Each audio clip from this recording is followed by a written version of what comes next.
Seek God now. Paramahansa Yogananda delivered a lecture on July 15, 1941. God realization can only be attained through great effort on the part of the yogi and divine grace. Though God can be approached through the law as the searcher of hearts, he must be convinced that a devotee truly desires him before sending his grace. God withholds final illumination from a devotee who, no matter how perfected he is in the science of yoga, does not desire him completely. I recall a time in my guru's ashram, Swami Sri Yuktaswar, when I was seeking God with utmost devotion month after month, but I was experiencing a sense of stagnation. When I asked Master about my problem, he said, "You think that if you had more mental power or miracle power, you would remember more fully that God is with you, but that is not true. Assume," he responded, "by giving you control of the entire universe. Possession of such power will leave your heart unsatisfied.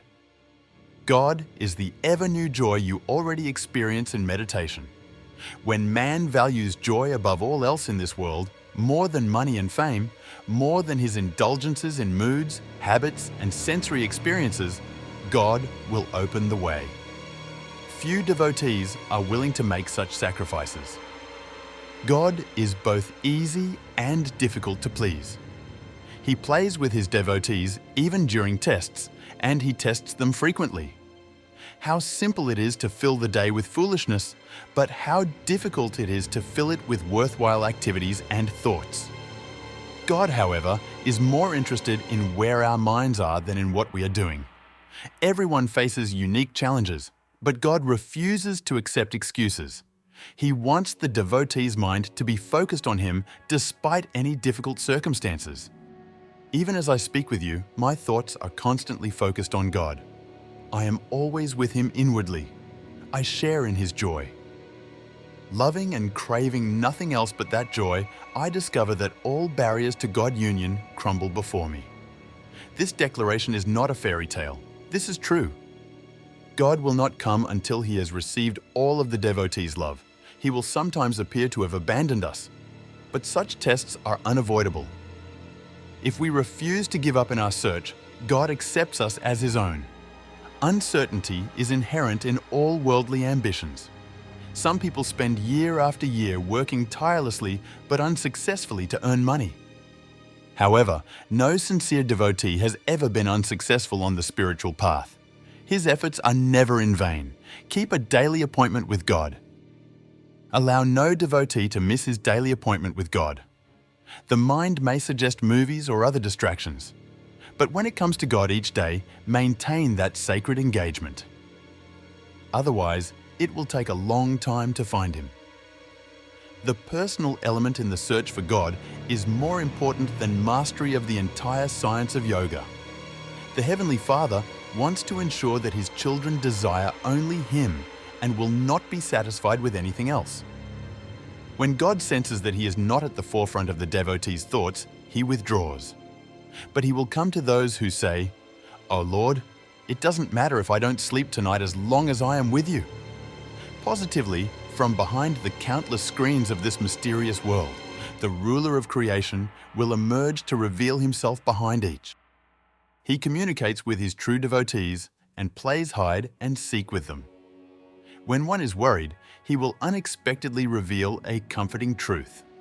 He grants his devotees wishes over time and in various ways, both directly and indirectly. Fulfillment of a specific desire appears necessary only if one lacks confidence that he can find perfect fulfillment in God. Unfulfilled earthly desires do not torture those who have found peace in God. All beings who seek refuge in me can achieve the highest level of fulfillment. Nobody can harm me by interfering with my outward actions, because for me, God is sufficient. His joyous presence is the only factor that influences my happiness. Each of you should try sincerely to meditate and feel his presence, and see how quickly you become aware of his favor. The world reveres powerful men such as Alexander the Great and Napoleon. But think about their mental states. Then consider the peace that Christ had. His peace could not be taken from him. We believe we will seek that peace tomorrow. Anyone who thinks this way will never discover it. Seek it now. We do not neglect eating or other bodily functions. They are extremely important to us. However, one who loves God deeply loses all concern for the body. This is what Jesus meant when he said, "Take no thought for your life, what you shall eat, nor for your body, what ye shall wear." You will not be able to reach God until you have a conscious awareness of His absolute importance. Do not allow life to deceive you. Form the good habits that lead to true happiness. Maintain a simple diet, exercise regularly, and meditate daily, no matter what, rain or shine. If you are unable to exercise or meditate in the morning, do so at night. Pray to Him every day, Lord, even if I die or the entire world crumbles, I will make time every day to be with you. Who is only interested in God? Very few. Most people want to discuss spirits, miracles, and so on. But he who knows God will be told everything he wants to know. Kriya Yoga is the highest method of God contact. In my own search for God, I've traveled all over India, hearing wisdom from some of the greatest masters. As a result, I can attest that in self-realization, teachings are the highest truths and scientific techniques bestowed upon humanity by God and the Great Ones. The after effects of Kriya bring utmost peace and bliss.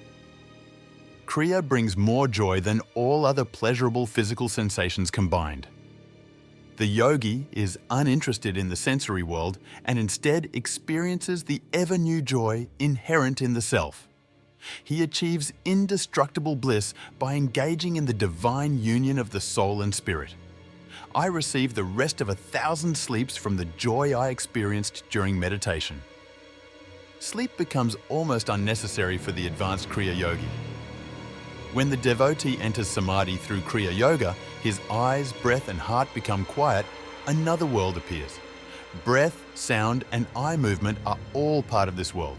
However, a yogi who controls his breath can enter the heavenly astral and causal worlds and commune with God's saints, or he can enter cosmic consciousness and commune with God. The yogi isn't interested in anything else. Whoever puts less importance on everything else while remembering what I've said will undoubtedly find their way to God. Everyone must eventually arrive there. But what's the point of telling you these truths if you don't put them into practice?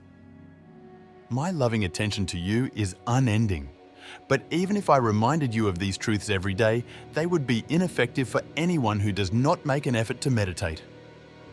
No one is greater than God who is enthroned in everyone's heart, but He does not force us to seek Him. He has given us free will, but he who follows a true guru and maintains faith in him by following his instructions will change his entire life. Understanding the wisdom of a guru will prevent you from falling into delusion again. To find God, be faithful to Him. It is clear from a person's face whether or not he loves God. True devotees may be described as fanatical in their devotion to Him. The only appropriate kind of fanaticism is devotion to God. I'm thinking about Him all the time. Without this level of devotion, it is impossible to find God. Those who never miss Kriya and who sit long in meditation and pray intensely to God will discover the longed-for treasure. This world is just a dream. As in the movies, there is no fundamental distinction between the ocean and the sky, which are simply two different rates of light vibration. So it is in this world. Sorrow and joy, pain and pleasure, cold and heat are only dreams in this world. The Lord is the sole reality. We should always pray that no test or temptation will ever have the power to make us forget Him. When I pray thus, I receive more results than at any other time. Then, even if something very serious comes to divert me, I nevertheless see immediately that I am safe in His arms. It is difficult to know Him. The path to God is like a razor's edge, but discouragement is never justified because we don't have to acquire or win anything. We only need to realize that God is already within us. That is why negativeness should be completely put out of one's mind. Cooperating with the Guru's thoughts makes the path easy. If the disciple states, I can't do this. It's too hard for me. He is held back. Only we have entangled ourselves in moods, habits, and desires. Only we can set ourselves free. Keep a spiritual diary. I used to keep track of how long and how deeply I meditated every day. Seek as much solitude as possible. Do not spend your leisure time mixing with others solely for social purposes. God's love is difficult to find in company. The Lord is discovered in silence, and Kriya leads the way. My main interest is to instill God consciousness in people's souls. I see that everything else is pointless. The sole purpose of the Self-Realization Fellowship is to teach individuals how to make personal contact with God. Those who make an effort cannot avoid Him. Make a solemn promise in your heart and ask the Father to bless you with the haunting desire to find Him. That you do not waste any more time on earth's useless diversions. Pray to the Father. As we are obligated by Thy creation laws to work, may we do so solely to please Thee. Bless us every time we realize You are more important than food, sleep, or anything else. Bless us so that we can meet Your tests and avoid the terrible temptations of the flesh. May we all, Thy princely children, become dead ends in Thy bosom. And my prayer for each of you is that beginning today, you will make an extraordinary effort for God, and that you will not give up until you are established in Him. If you love Him, you will practice Kriya with unwavering devotion and faithfulness. Continue to seek Him through prayer and Kriya Yoga. Be cheerful because, as Babaji once said, quoting from the Bhagavad Gita, even a tiny bit of this true religion protects one from great fear, the colossal sufferings inherent in the repeated cycles of birth and death. Excerpts from the book Man's Eternal Quest by Paramahansa Yogananda.